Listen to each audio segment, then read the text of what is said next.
Welcome, everybody. Joe Tarnowski with ECRM, and thank you for joining us. My guest today is Kara Goldin, who's the founder and CEO of Hint, which is best known for its beverages, but also has a line of personal care products as well.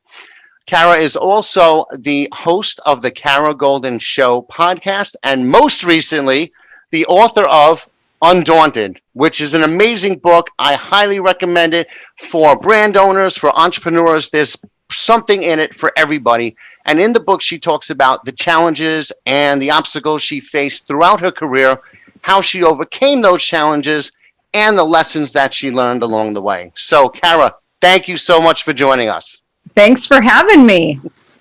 So I have to tell you, my biggest challenge was narrowing down the topics that I wanted to cover on it, because there's so many good things in the book, so many anecdotes and themes, but I did figure out 4 themes that kind of resonated with me, that I think will resonate with my audience, and they're kind of chapter titles as well. So we'll dig into those, but I wanted to start out with the title, Undaunted.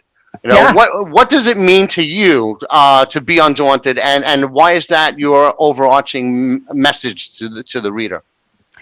Yeah, so Undaunted, and then the subtitle is Overcoming Doubts and Doubters, and I think it really, I think they really kind of go together as I think about this, because it as I mentioned to you before, this book really came out of 4 years of journaling and kind of sharing my stories. And when I've been out speaking over the last few years about, building my company and, being an entrepreneur, what I found is that I always run into people live or, on LinkedIn or, wherever, that share their stories about how, they have all these doubts that they can't do it. And that they've seen me, who is resilient and just goes and does it and never had any failures, didn't fear anything, didn't have any doubts, no one ever doubted me. And so I would share these stories when, people would make these big statements about me and about entrepreneurs in general. And I felt like just through telling my stories, it would actually make them feel better, but also give them permission to move forward. And so I've, even after I've met people at some of these conferences, they would, write to me afterwards and saying, thank you so much for saying that to me, because I realized that it's okay to move forward without all the answers. It's okay if that, man or woman who has lots of industry experience tells me I have a terrible idea, that, I just go try anyway. Or, if I get kicked out of Starbucks or whatever, it's not over. Right. And I'm exactly, you just got to go and just keep trying and know that it's part of your journey. And so I didn't even have a name for the book until actually I guess it was January when I turned in my manuscript, and they're like, you got to have a name for the book. And so, started thinking a lot more about this. And what I realized is that over the course of so many years, people would, talk about resilience or being undaunted, or I would respond back to them you just got to be undaunted. You've just got to go for it and get into the right mindset.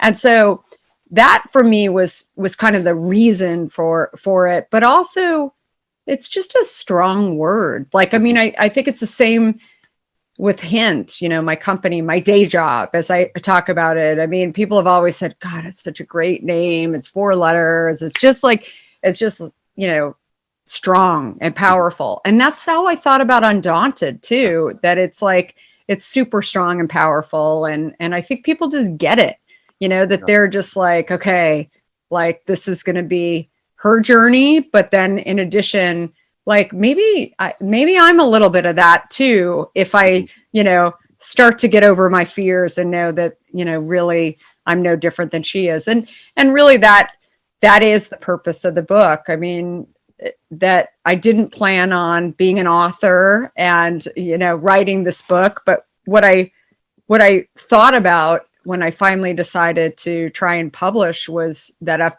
if I could actually share my stories, then maybe people would listen and see that my stories are really no different than their stories, but I'm still smiling and I came out of it, right? And that if they just don't take themselves so seriously, know that like stuff that you can't control is going to happen, bad stuff is going to happen along the way, but if you really set your mind to doing something, you can go and do it. And that is my hope for people reading this book, that they realize that if she can do it, then maybe I could do it too. And it's not, as we were talking about, it's not just for entrepreneurs, it's for people just going through hard stuff, which everybody's going through right now. So I think there's no better time than now to, read this book and really kind of get some mojo off of it. So you're absolutely right, because there are some things that you did go through in the book, which we're going to get to a little bit further down. But you did go through a lot of hard times in the whole on your whole journey. And it's funny you mentioned that you didn't plan to be an author, but you also didn't plan to be an entrepreneur either. Totally. Yeah, absolutely. An accidental entrepreneur, as I like to label myself as such. So one thing that really resonated with me was, throughout the whole book, you were always creating your own opportunities, right? You did it at Time Inc., you did it at To Market, you did it at AOL, and finally Hint.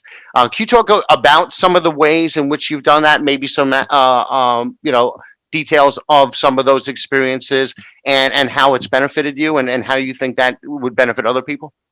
Yeah, I mean, I think so often if we overthink things, then we actually won't do them, right? We sort of build up a lot of anxiety around, and I certainly, have done that in the past too, where we decide that things are going to be too hard, or I don't have enough experience. And instead, if we just kind of move forward, I'm a huge believer that, maybe we'll go and launch what is now the largest private non-alcoholic beverage in the country that doesn't have a relationship with Coke, Pepsi, or Dr. Pepper, Snapple, or we may just decide that that's not what we want to do. But it's never a waste of time to actually go try and do something, right, that you think is interesting, right? Like that you might learn something along the way. And so I've always believed that. I mean, even, as a kid in sports, like I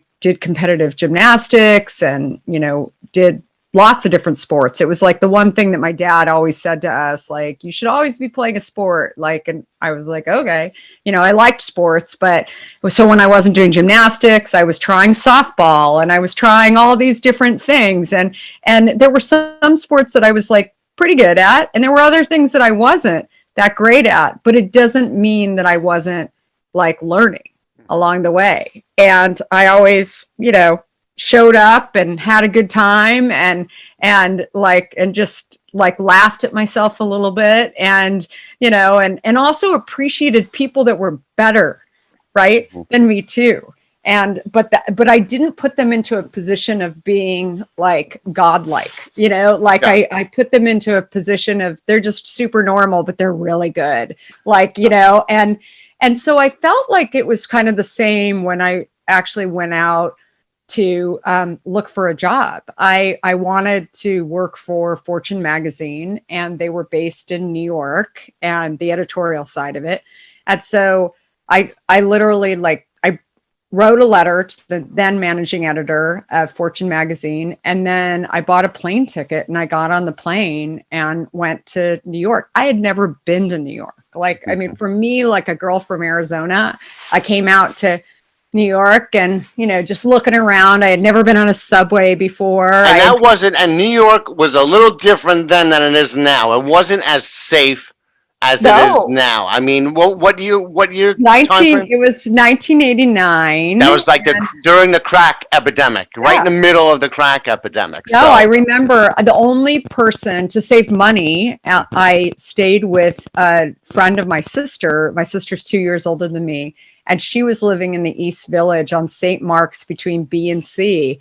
And I mean, that was like not a good like location and at all. And I remember the first day, there was that I walked outside to go to work, and this was after I, you know, applied for the job, got the job. I went home to Arizona, and then I came back, and I came out and saw a police officer spray painting, or he had just spray painted. The body was gone, but he had spray painted a dead body. Like, I mean, I like had never seen anything like this. welcome to New York. Right? Welcome to New York. And that's what I said. Like, I just thought, okay, well, I got to go to work now. And I was a little freaked out by it, but I remember, calling my parents, and they were like, well, that's probably like the worst thing that will happen. And I'm like, that was pretty bad. I mean, and they're like, well, at least it didn't happen to you. And I'm like, that's true. Like, well, we'll just keep like moving forward. But again, like it just adds to your strength. And it, like, as you experience these things, like I wasn't going to sit there and say it happened to me, because it didn't happen to me. No. Right. It was like, and again, that's kind of been the mentality that I've had along the way. But again, getting back to the job. So when I ended up going and deciding that I was going to get this job at Fortune magazine, I emailed the gentleman who was the managing director, and he wrote me this really nice note, like, if you're ever in the New York area, let me know. And so I get my plane ticket and I go out there, and where else are you supposed to get a job but in the HR department? That's like what they teach us, right? You go to HR, especially in like big companies. And so this was before security and the Time Life building. And so I just marched in and I just said, I'm here like to get a job. And they just didn't know what to do with me. The poor receptionist, I can still see her face. She was like, I don't know. You had the email response back, right? Because I had the letter. I had it on a piece of paper, and I showed it, and she saw it, and he's a very important person, so she's kind of like looking at it, going, I don't know. I mean, no one does this, and introduces me to her boss, who introduces me to their boss, and then like I'm part of like the picture. Now I'm like sitting there. I'm just kind of like, I don't know. He emailed me. No one knows what to do with you. No one knew what to do with me. And then after a while, I just said, well, is there any other jobs in the building? And they said, well, what do you want to do? And I said, I'll do anything. Like, I mean, I'd love to work here. This is just this incredible place. And that's when they introduced me to, my next boss. And I didn't even know like what circulation was at time. And it's basically all these insert cards that go into magazines that are so annoying that fall out. Yep. But basically like I was learning, I was working in the department. I was an executive assistant. It wasn't anything fancy, but I was learning so much about customers and behaviors and how you talk to them. And I would always like, just try and learn, right? Like yeah. I would like ask people, so what is it that like you try and do? Like you change offers from, 1997 to 1999. And then I would find somebody, because I was so curious, they would show me on a spreadsheet how consumers responded to certain like numbers. And I'm like, wow, that's so interesting. And I mention this because I've always felt like working for people, and even working around people, they don't even have to like it's just like show up every day and just try and learn something. Like, because it just makes your life that much more interesting, yep. And I've said, like, if you're working for jerks, like, then go find something else. Like, like just move on. Like, life's too short. There's plenty of things out there that you can be doing. And that was always kind of like how I thought about things. But again, when I, finally made it out to San Francisco, that wasn't my idea either. My husband wanted to get into technology law, and he had graduated from NYU Law School. And it was New York in the mid 90s. And everybody was like, oh, you want to do this thing called internet law? Ha ha. Like, you go west, get out of here. Like, and he's a New Yorker too, grew up in Scarsdale. And we were both like, oh, what's California like? We got engaged and we moved out to San Francisco, but we thought we were only going to be here a year.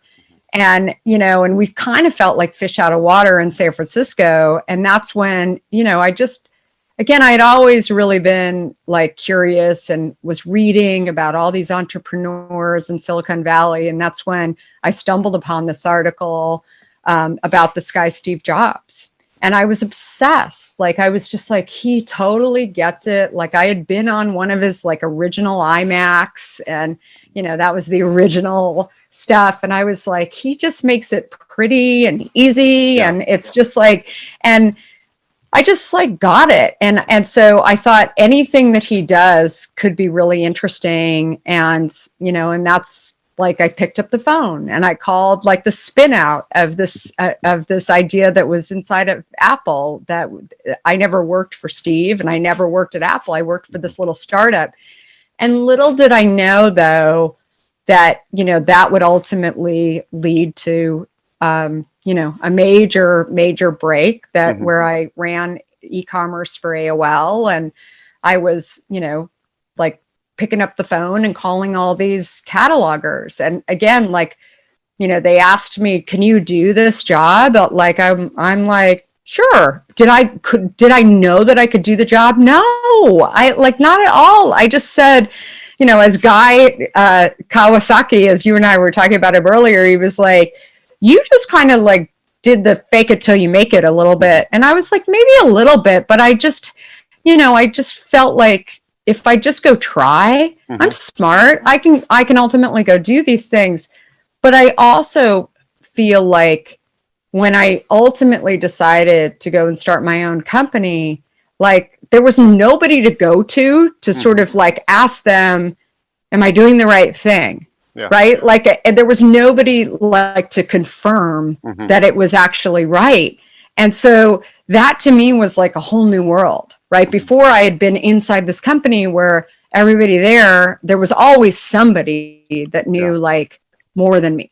Right. And so, and, that I could ask for advice or ask for help. But that was the thing that was so lonely to me. And starting, Hint was really, I recognized, of course, early on that I had no experience. But even when I went to the people that actually had experience, what I learned is that I was really on a totally different mission. I was on a mission of health and not really a mission like this. For me, was the vehicle to actually gain health, which is like, it seems like duh today, but 15 years ago, I would say that to people and they're like, I don't get it. Like, what do you mean? How could a bottle of water actually help you gain health?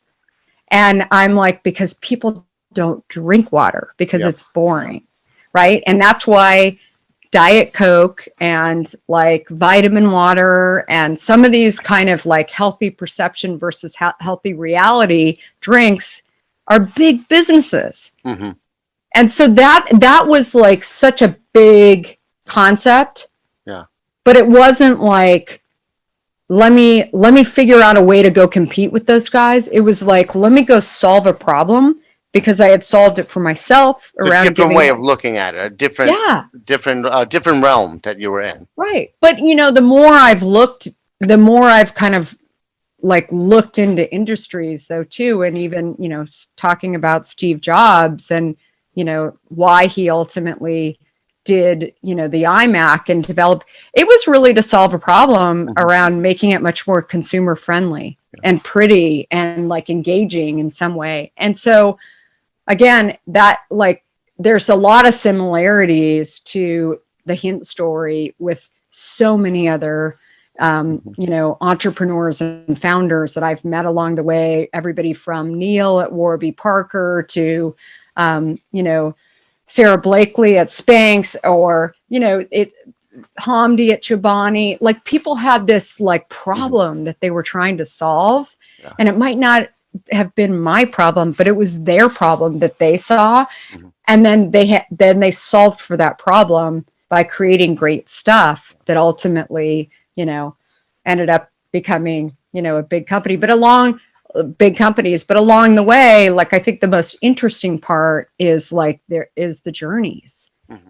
and the things that are like, kind of make or break, Mm-hmm. that ultimately make these people. So, Yep. And I think that one thing that you see throughout the book and throughout your journey is that, one, you're a voracious reader, but also, so you're always constantly learning. I think this is valuable for lots of entrepreneurs or brand owners. You're always learning, but not just from books and magazines, from people. You're constantly, you're never afraid to ask a quote unquote dumb question. You'll reach out to anybody, cold call anybody. I mean, like the lunch you had with the guy from Two Market. When you just cold called them, can you talk about that? Because I think that illustrates, that kind of encapsulates it. You reach out to anybody and just pick their brains, and that kind of helps with these opportunities and finding your way. yeah, I mean, I think more than anything, I get more excited even about people that I know nothing about their industry, which is kind of counter to how people like think about things. Like, the guys at BevNet, like, I often go to their conferences, or I, went a lot more earlier on. But what I found was that I'd actually enjoy it lots more going to conferences where, like, it's just an interesting topic, but I don't know anybody there. Because I find, like, if I just sit down next to somebody, or like, then I just start talking to them, and I get to, I get to learn. And I love to learn. And I think that is really, that story, but, just a little bit more about me. But yeah, the Two Market story, I mean, I just picked up the phone primarily because I didn't know anybody in San Francisco. And I saw that San Mateo was kind of close. Like, I was like, I know it's up here in Northern California somewhere, and it's not too far. And I had a car, and I wasn't doing anything. I was actually getting married 6 months later. And so I didn't really want to take a job, because I was like, I'm going to take a job, and then I'm going to say, oh, by the way, I want to go away for a couple of weeks. And, and I just didn't want to do that. So instead I was like, I don't know, I'm going to like get our apartment together and like plan the wedding more and just kind of enjoy San Francisco. But while I was doing it, I ran into this article about this company that was doing CD-ROM shopping. And I had heard about like some of these online shopping services, and like there were some of these companies, like cable modem projects, they called them, were going on with Viacom. And I'm trying to think, there was one out here in the Bay Area that was Pac Bell was putting it on. But again, they were tiny and they were really small. And so this was the first time that I had read about really solving a problem that I had seen. Like, in order to get women shopping online, the concept was that it has to be like graphically interesting. Mm-hmm. And so otherwise people wouldn't like leave like shopping in a catalog or going to a store unless it sort of mimicked like, and it was a better experience. And I'm like, yeah, that's true. Like, I mean, that's really interesting. And so Steve had come up with this idea, and it was a project inside of Apple called En Passant. And basically, it was tiny, and there were a few guys that were working on it. And I just thought, I don't know, maybe I just like, just learn, right? Maybe I can learn a little bit more about this, and I don't know what I do with it. I mean, maybe I go and, eventually I'm going back to New York, and maybe it'll be a little further along the Viacom and some of these other projects. But again, I didn't try, I guess the point is I didn't try to sort of like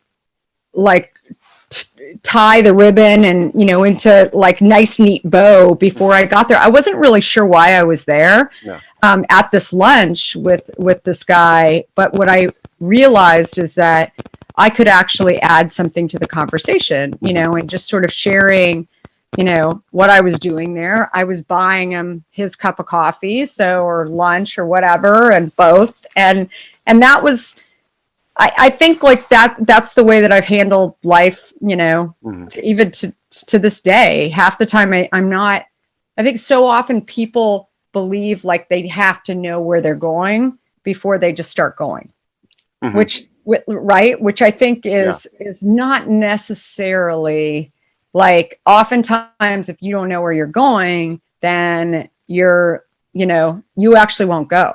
Yeah, and that's, you know what, that's the perfect segue into the next thing, which was, and it's one of the chapter titles, Just Get Started, right? There's so many brand owners, so many wannabe entrepreneurs that they have an idea, or, maybe they feel they don't know enough to get started, or maybe their product isn't just right. So what you've jumped into, hints with, like you said, without knowing anything about the industry. And so what has that experience taught you about the value of just getting started and not overthinking things before you do? Yeah, I mean, I think what I found along the way was that there was definitely things that I could totally handle that went perfectly, but there were many things that didn't. And I had to sort of like rely on my gut to sort of say like, okay, we need to, reroute and go left instead of right, which is fine. Yep. Right. But again, like if somebody would have told me and I would have followed the guidelines of, okay, you got to go right and then just keep driving, and it's really the wrong way, and then I decide and I can't turn around and go the other way, then I think I just would have, I never would have started. You know what I mean? Or I would have quit and thought I was like a failure or whatever. And I think it's the more that I've, kind of experience. And again, like this was my first startup, like that I was running. I'd worked at 2Market and then to some extent CNN when I was there. And then also AOL. I mean, I was there pretty early. What I found along the way is that most CEOs, most successful people, most professional athletes, most people that you look at and you think, oh, wow, they totally have it together. They knew what they were doing. They were lucky. They were this, you have all these opinions and it's just not the case, right? They were willing to actually try and stumble a little bit and, and own the fact that they don't actually know. I mean, I frequently say, even to this day, 15 years later, I have no idea what I'm doing. Right? Like most days, I have a relatively I have a relative idea of a direction that I'm headed in. But again, a pandemic hits and then all of a sudden you're like, okay, I got this one. Right? No, but I'm not really sure what's going on here, but here's what I do know. Back in 2009, during the financial crisis, here's what we did wrong. Here's what we should have done sooner. Here's what we should have, let's focus on the businesses that are no-brainers, that they're working, right? And throw the gas on those so that we have time to figure out the stuff that we're how we don't know how long the pandemic's going to last. Can we reallocate people? And again, I think that that's also something that I think is absolutely critical that hopefully you got out of the book, was that it's, your journey is yours, right? And if you actually, I could have easily sat there and said 2008, 2009 was terrible. Lots of things happened that were bad, but in addition, why not say, here's what I learned from it, and actually look at how you become better.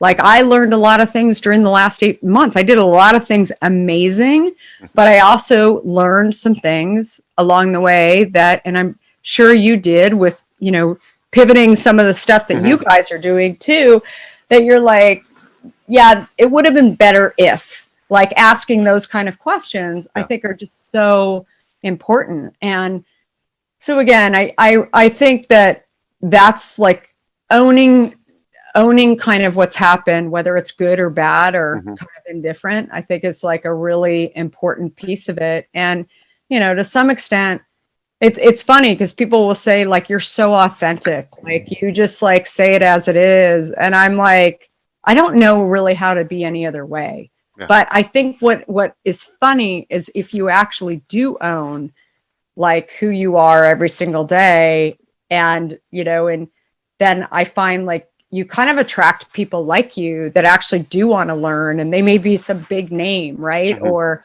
you know, they may get like, you know, shafted on television for like, you know, running some big company or whatever. But I've like met a lot of those people along the way. And I feel like the key thing is that they're survivors too, because they own the fact like, yeah, that thing didn't go so well. Right. And here's Yeah. how you get better, which My I think friend- most people need to do. Yeah, my friend refers to those incidents as making tuition payments. Yeah. Something no, goes wrong and he learns something, and you know, so yeah, but again, like it's just, I think that this idea of everybody being perfect is not a, you know, I just don't think it's healthy. I don't think it's, you know, I would much rather, you know, live in a world where you own your mistakes and you say like, you know, I'm going to learn along the way. And as you and I talked about, I have a podcast as well, the Kara Goldin Show. I interviewed a guy that you may be familiar with who has a pretty interesting business in New York called Rumble Fitness. Do you know Rumble? I've heard of it. Yeah. Boxing gym, and he's amazing. And you know, they were on fire in February. I mean, they were spreading throughout the country. He like sold like half of his company to Equinox. I mean, he was like on fire. Suddenly March rolls around, all gyms close down. He's like, you know, like in some ways, thankfully, like Equinox was, you know, kind of in the same position as he was. But it was fascinating because I had him on my podcast, I think at the beginning of April. And I said, do you want to delay this until after the pandemic? He said, no, I want to go on because I want to go back and listen to this when all of this is over. And I want to see where my head was. And I'm like, okay, this is going to be a really good interview. And it was fascinating because as I was talking to him, he shared that he owned a bunch of nightclubs in New York during the financial crisis. And he said he tried to like save them and, you know, be the hero and like, you know, do all the stuff. And, you know, that was the wrong decision, right? On a lot of levels. And so he talks about how he thinks that, you know, on this pandemic, he's really done a lot of things right because he did so many things wrong the last time. And it doesn't mean that he's like a lifelong failure. It means like, I'm not going to make those mistakes again. And it was interesting because he was sharing that some members of his team who hadn't sort of been working even like during this time, they said, oh, you're negative, you're this. And he said, no, like, this is my journey. Yeah. Like, this is like a memory. And some of it is like, you know, crippling to me, like sort of what I was through. And, you know, anyway, it got me really thinking about, again, he wasn't depressed about it. He was like, he wanted, you know, today's life to be a little bit better. But the fact that he can own the things that he did wrong and, you know, and the stuff that put him into great debt, right? And along the way, like he said, I'm just not going to go there anymore, right? I'm going to figure out like, what are the good things? And in the exact same pattern that very much what I'm talking about. Yeah, and you have to be willing to take some risks because that's, you know, you're not going to grow unless you do. And when you do take risks, sometimes they're not going to pan out and things happen. And like you said, it's what you learn from that. And that gives you the confidence to go and take those risks. Like you in Whole Foods during baby number 4, when you just walked in and started, you know, I love that story. Can you talk about that when you made your first delivery to that guy in Whole Foods? Yeah, so I was pregnant with my fourth, and I was having a planned C-section at 2 o'clock in the afternoon on May 27th, 2005. And that's when I walked into the store. My husband was helping me because he didn't want me to carry cases. So he's carrying them into the store. And these are your first cases getting in. Yeah. That And Whole making sure that it was like going to happen. Like he was following me. He wasn't even involved at this point in sort of, the process. And that's when I see the guy that I had been sort of talking to in Whole Foods and asking him a million questions. And the first thing out of his mouth was like, "Oh my gosh, you're like really pregnant. Are you going to deliver right now in the store?" And I'm like, "I hope not. I mean, that'd be really bad because I have to be at the hospital at 2. And he said, "How do you know you have to like be at the hospital at 2?" And I said, "So I'm having a planned C-section." And so I went on, to basically, he said, "What's a planned C-section?" And I said, "Well, there's emergency C-sections. I've had that too. So like, which part do you want to know?" And he was like, "I just don't really even know what a C-section was. I'm so curious." And I'm like, "Oh, well, okay, here's what happened." And then I went on and like told him. And then, my poor husband is like backing up into the fruits and vegetables section, just going, "I cannot believe she's, having this conversation." And so 15 minutes later, my husband comes back and he's like, "Did you explain it?" And I said, "I did." And the guy was like, "Oh my God, I'm so happy. Like here I am like working at Whole Foods. And like, now I've got a whole education on like where babies come from and, how they're delivered." And I, we're laughing and joking around. And then he said, I said, "So will you put it on the shelf?" And he was like, "I'll try. I don't know if I could do it." And so we left Whole Foods that day and went to the hospital to go deliver. Mm-hmm. And I wasn't even sure that like he was actually going to get it on the shelf. Yeah, it wasn't even guaranteed. It was you were trying to get him to put it on the shelf. I was trying, and like I got in the car and I remember thinking, well, I tried. Like I don't know. Maybe it'll happen, maybe it won't happen. And then the next day my phone's ringing, and I mean it's sort of another bit of info where, if you're having a fourth child and like your family doesn't call, your friends don't call, they're just like, she's going to be out of it for a few months. Right. And so, I had 4 kids at this point under the age of 6. And so I don't know, I was just sort of like rolling with it and see what would happen. But it was the guy from Whole Foods. And he said, "The cases are gone." And I was like, "Who took them?" And he was like, "No, they're sold."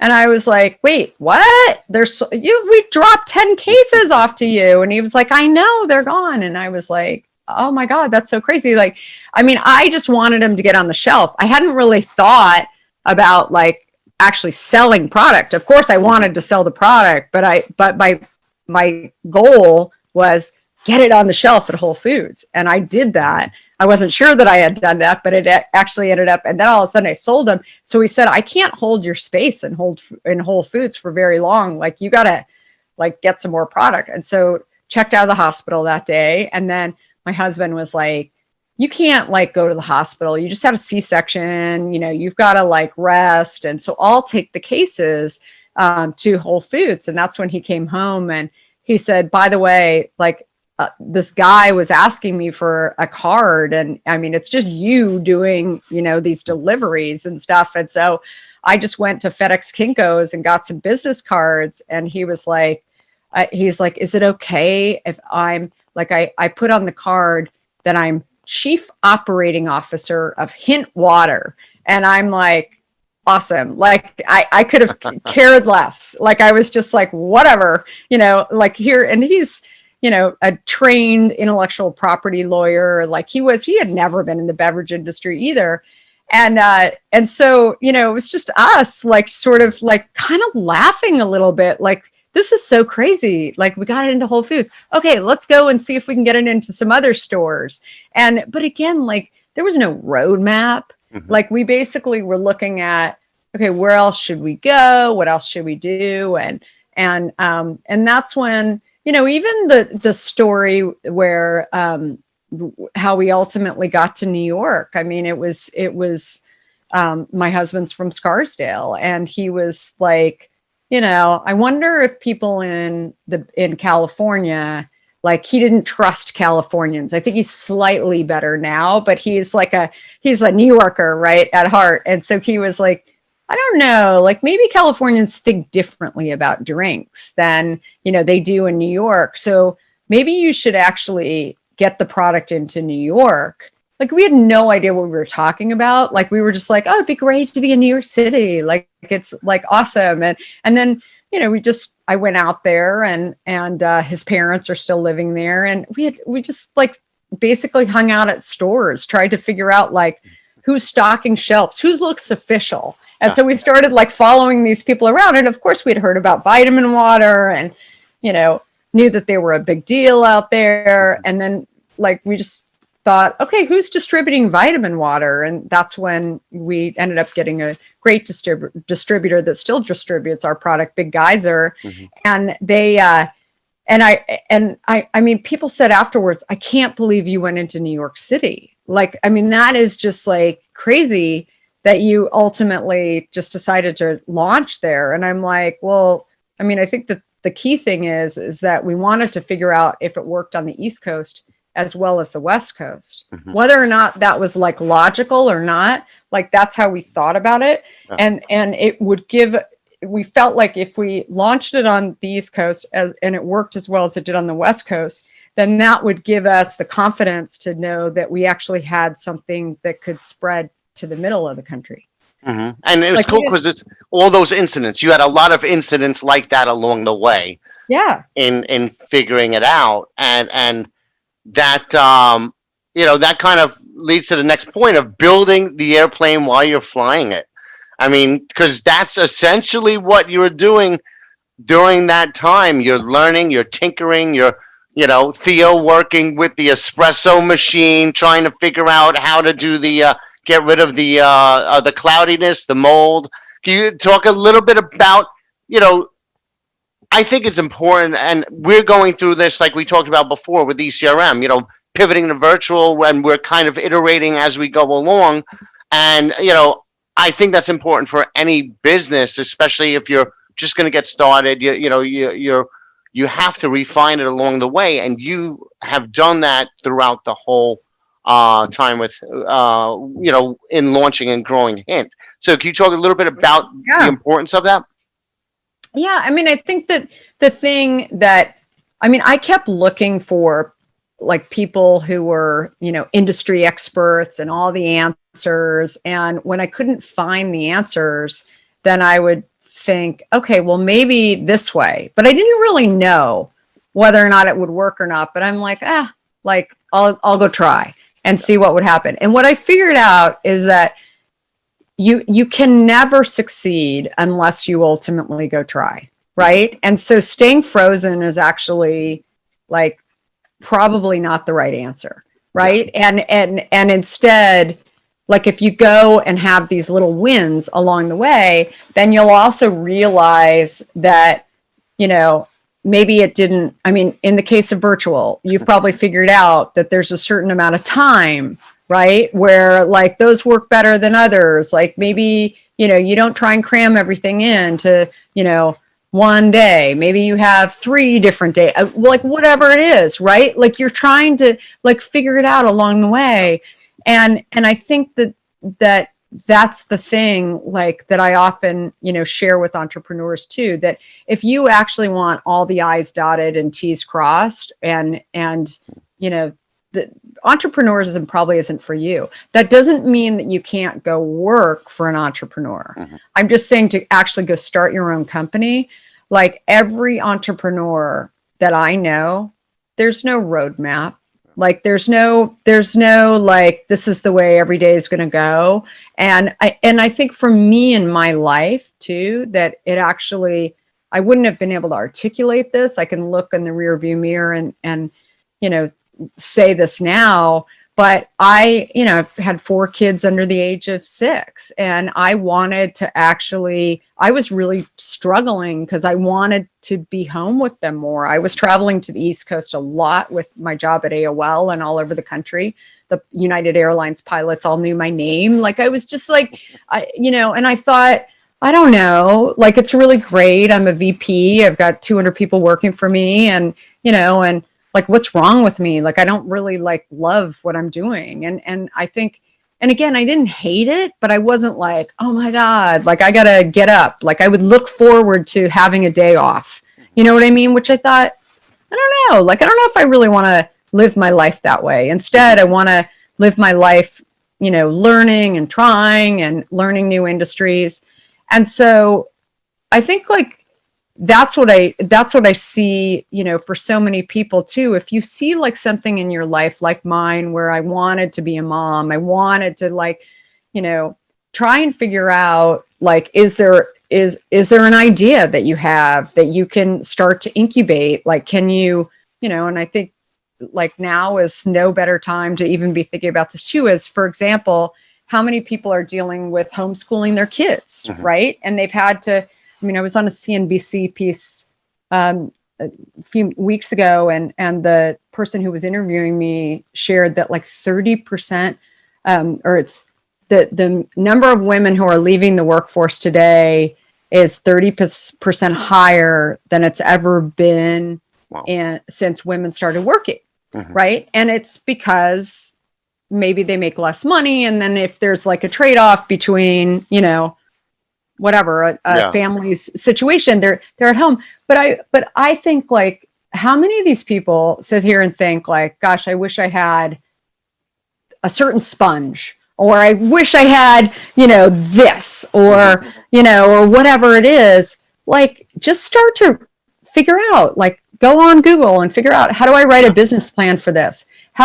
Because I think what it does is it kind of keeps you busy, and it keeps you thinking about things. And then you start learning right along the way. And even if you decide, I don't want to do it anymore, like you have permission to actually say, I thought about starting a business. Yeah. Like that feels pretty damn good, right? Like I actually tried. I tried to build the plane or fly the plane while I was, building it. Like all of those things. It's really fun to go and think like that. And that is, I think, a different mindset than maybe like a lot of people have today. Instead, it's like, I got to stay home because I don't have the right job. I have kids at home. Who's going to do this? It's like you have a choice. You can think about it that way, or you can say all that, but during this time, I'm going to actually figure out, what do I really want to do? Like, what is they have the time. Look, you launched a business with 4 kids. Nobody has any excuses. And also, but here's the thing though too. Like people have said to me, yeah, but when did you have time to do this? And I said, you know what? I used to get up at 6:30 in the morning, and then I decided if I really wanted to do this, I figured out, okay, no one wakes up in my house until 6:30, so I'm going to get up at 5. Yeah, and I switch everything. So and to this day, I get up really early. And then depending, like I go to bed really early, or like I don't, right? Like depending on how I feel. Yeah. But again, like start reworking your schedule based on what you want to do. Not because you like want to have a pity party for yourself. Yep, that's great advice. That's great advice. And I do the same thing. I'm up at 5. I'm in bed early, but it gives me that free time in the morning. Yeah. The last theme that I wanted to cover, the Starbucks incident. Transform setbacks into opportunity, right? And I think the Starbucks incident was a great example of that. And then also, I think you mentioned Target was another thing. But can you talk about those and just some of your thoughts on how important that is for someone who's building a business? Yeah. So basically, the situation with Starbucks, we got into Starbucks, which was like a major high point on our timeline.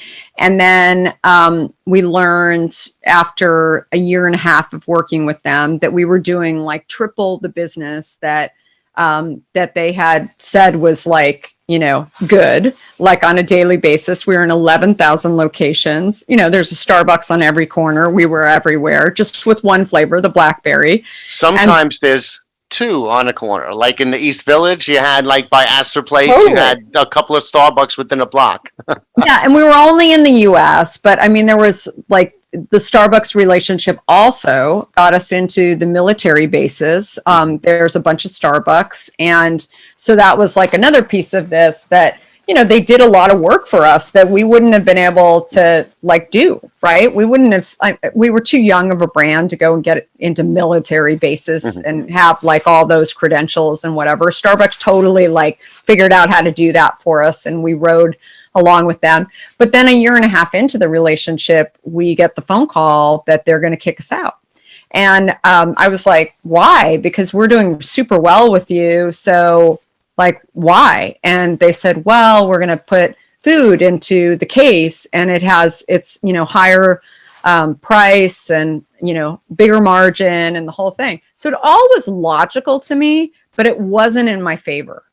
Right. And it was 2 weeks, right? They gave you 2 weeks or something like that? Yeah. I mean, it was a little less than 2 weeks. And, so the way I felt that day was just, I hated Howard Schultz. I mean, I was just like, how could he do this? Like, this is terrible. I have to go back to my investors and tell my investors that we have all this product that we may need to destroy in the warehouse. And like, I mean, basically there was nothing we could do. And that's when, to grab a drink, a hint. And that's when, I was thinking. And, I sort of rationalized it by realizing that there were some good things, including he got us into like the military. And then also we were exposed to all these consumers across the US that wouldn't have, we weren't in the Midwest anywhere. And so I had to figure out how to communicate or basically how to have a dialogue with these consumers. And Starbucks wasn't going to give me any information on who was buying Hint. And so we ended up getting a phone call from Amazon. And shortly after this all happened, and it was interesting because the guy who called me said, oh, I buy your product all the time at Starbucks. And I'm like trying to figure out, should I actually share with them that we just got kicked out? And you could tell by his voice that he was really paranoid that, we were going to have a long lead time because he really wanted to, start tomorrow. And I said, I have a bunch of BlackBerry in my warehouse. If I can send a truck today. And so he did. And, they put it on Amazon Grocery and we became one of the number one products on grocery in different categories. And then they were starting Amazon Prime, which is their subscription business. And so they put us into that and they were like, we were like the number one product on Amazon Prime. Like people were ordering it and then, getting subscription every month of the product. And it was fascinating because I ended up getting a phone call again from Amazon, like about almost a year into the business. And they said, we love working with you guys, but we want you to know, like, it's so interesting what's different about you versus these other like beverage companies, that the consumer that's buying your product is also buying like diabetes monitors and like healthier kind of products or healthy perception products, all health. Like there was like this health halo that was hanging versus the person who was buying like the diet soda was also buying something that was obviously not good for them. Right. Like they were like, it's whatever. Just, like it was very data driven. It was very, and all of a sudden, like I remember having these conversations thinking, and really listening, thinking, that's what I loved about like working in tech, that it was like a lot of data and a very interesting like conversations. And I said, to the guy at Amazon, I said, I'd love to like reach out to some of these customers and talk to them a little bit more. And they said, Jeff Bezos isn't going to give you the data. And so I decided to launch our own direct to consumer business, primarily because I wanted to get some. I wasn't, and that's a story in the book too, where like I basically kind of bet my job on the idea of launching this direct to consumer platform where everybody was worried and like giving me doubts about launching our own direct to consumer business, because they were like, oh, Amazon's going to crush you. And I'm like, no. Like what I learned at AOL is like, if you think that the consumer is driving the decisions, if you don't believe that the consumer is driving decisions, then you won't like jump into, this conversation. But if you believe that the consumer like has choices and they're going to make choices every single day, then like we just have to have it as an option. And that there'll be an Amazon option, and there'll also be, lots of grocery stores out there. Mm-hmm. And that was a lot for people to like hear that. And there were many people who thought I was wrong. But I'm like, no, just like watch. And truthfully, I wasn't sure that I was like 100% correct. But what I wanted was data. I wanted the health data to really understand how this consumer, because I felt like if we had our own site, we could also test flavors. We could do a lot of stuff. We'll never be as big as Amazon. Today, our product is more on our site than actually on Amazon. We're still on Amazon, and we love Amazon because a lot of people go there just for convenience. Like there's a lot of products on there. We'll never have that many products, right? But I'm bringing this whole journey up because one day when I was looking at the at the business that we've created on drinkhint.com, and I really started thinking about it, I said, Amazon, that buyer, the first thing out of his mouth was, you were in Starbucks. And I remember buying you at Starbucks. And so it's, again, just evidence where your journey is like your journey, right? And that was like, I was a bummer. I'm not going to lie. Like it was a total bummer. And I didn't like the fact that they gave us 2 weeks. There were a lot of aspects. But the other thing that I learned is that the reason I cared so much about that relationship was not just because Starbucks is obviously like a great brand, and was that I wanted to be exposed to all of these customers and sell lots of product, which we did. But in addition, what I learned about that, which I've never made that mistake again, is that 40% of our overall business was sitting in Starbucks hands. And so when they called to say bye-bye, then I actually really cared, right? That made me nauseous. It made me nervous. It made me like regret. And I went through that whole journey and I was like, I'm not going to do that again. Right? Like I didn't sit here and say, oh, whatever. I'd still work with Starbucks today. Right? Like, I mean, and there were, pieces, like I said, that I didn't love, like along the way, but I said, I got some good things out of it though, too. And that's what I mean, that I think if you can, put on your big girl undies or whatever and say to yourself, like, it wasn't perfect, right? Like, and that's life too. Like, I mean, the number of people who have shared with me, like they moved to a city, they didn't really like it. I'm like, but you know what?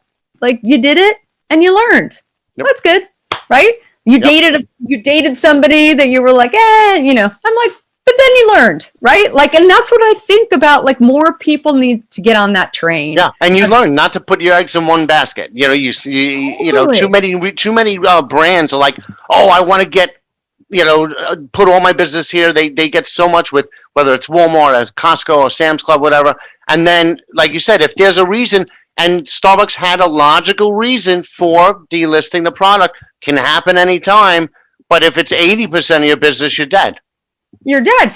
But also, like, they did a lot of really good things along the way too. And I don't regret that we ever went into it. But again, like sometimes things happen, especially when you're in the moment and you're thinking like, oh my God, this is terrible. This is awful.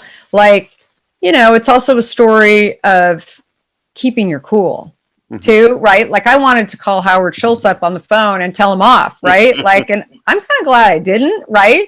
Like, and I think like it's just important. Like there were so many important lessons in there, and I'll say one more thing about my book that I think is fascinating. I had one it wasn't a terrible review of my book, but it was a review that was like, basically Kara's told us about her journey and she doesn't tell us how to go and start a company, like 1, 2, 3. And I'm like, no entrepreneur that I know can actually go back and tell you, here's how you get into Target, right? Like it's not that you don't ask. It's just that people always have these stories. Well, we tried there and then we didn't, but nobody can solve your problems for you, right? Like it's always done a different way, right? Like maybe some people are doing business through ECRM and it worked great for them because the buyer like just so happened he wanted that product or whatever it is. It doesn't mean like you should never like do business with ECRM again if it didn't go the same way, or you know what I'm saying? Like it's just people have to do the journey and you have to try and you have to go and like try and find your own way. And sometimes things work and sometimes they don't. And then, and you have to. And it's never a straight path. I mean, you're going to bounce around. And I think if your book shows anything, it shows as an answer to that person's question is that there is no straight, okay, 1, 2, 3, 4. Because one, if you're breaking new ground, right? If you have a new product, whatever it is, new service, you're breaking new ground, there shouldn't be much to measure it against. So you're going to be bouncing all over the place along the way. And as long as you learn from your mistakes and you pick yourself up and keep going forward, that's what, what do they say, that 10-year overnight success, it's like that. Yeah, no, absolutely. And I mean, I met, Mike Rapoli, who is, very instrumental in building Vitamin Water with Rohan, and, Darius was obviously the founder, but I mean, the stories that they've told me over the years too, I mean, it's just like, there's no straight path ever for these, like, I think by the time people even knew that Vitamin Water was around, it was like 12 years old. Yeah. Right? Like, I mean, people are like, wait, what? It's like 12. And again, like so many stories, I think, there were stories, I think Darius went bankrupt at like the first couple of years, like, and then he sold the company for, a lot of money, right? Brilliant. Like it's just, right. And so, but again, like people, I think so often people focus on, the unicorns and in every category. Yep. And then the failures. And I've always found the stuff in between to be way more interesting. And, how did they get there? How did they think about things? Were you scared? Were you like, and those are always like the conversations that I think are, it doesn't really matter if they win or they lost. Yep. It's like, tell me about like what happened that was like people used to tell me like, don't even try and go into like a store that you're not ready for because you'll get kicked out.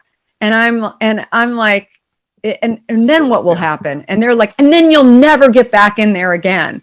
And today I will tell you that like, you should be ready to go into a store for sure and have enough inventory and kind of like, like be able to handle it. But can I actually say that if you get kicked out, you'll never get back in? No, because I know we got kicked out of stores. Like stuff happened along the way. And then, we came back with, like saying, okay, here's what we did wrong. Like, I'll tell you exactly what happened. And I've been in sometimes my sales team has said, Kara, will you come with me? Because you've got the history. And, and I'll go in my dog and pony show. And I said, I'll tell you exactly what happened and I'll own it. Right. But, and you're more likely to be able to, like the fact that you actually show that, you did some wrong things. Like, I love it when I meet people like that.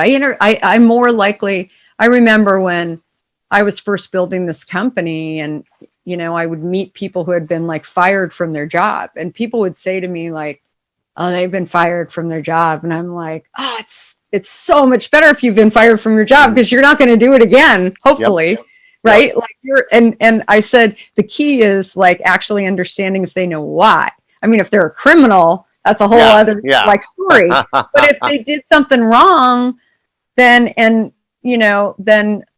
like, and they can share it and they can own it. like those are the Hmm. best people, Yeah, right? there's an old Stoic. I don't know. It's not really a saying, but in Stoic philosophy, they were talking about everybody celebrates the people that are coming back after being victorious in battle, but the ones they admire the most are the ones that are injured with bandages, the ones Yeah, that really left it out there on, and did it. And, I think it's just, what you're saying is exactly that. I mean, it's nobody has that smooth, perfect, and I see it among entrepreneurs that we deal with at our sessions across all categories.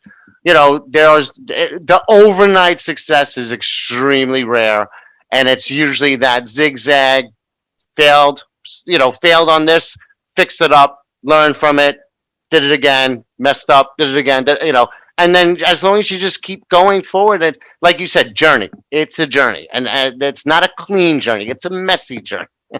totally. And I think like that's the message I hope people get out of this book too. And that, just because there isn't a roadmap, that seems clear to you, it doesn't mean that you shouldn't just go and jump into it and go try. And then the one other thing that I'll leave you with too, that I always thought about, and I think more people need to remind themselves about, is no one can undo what you've accomplished, right?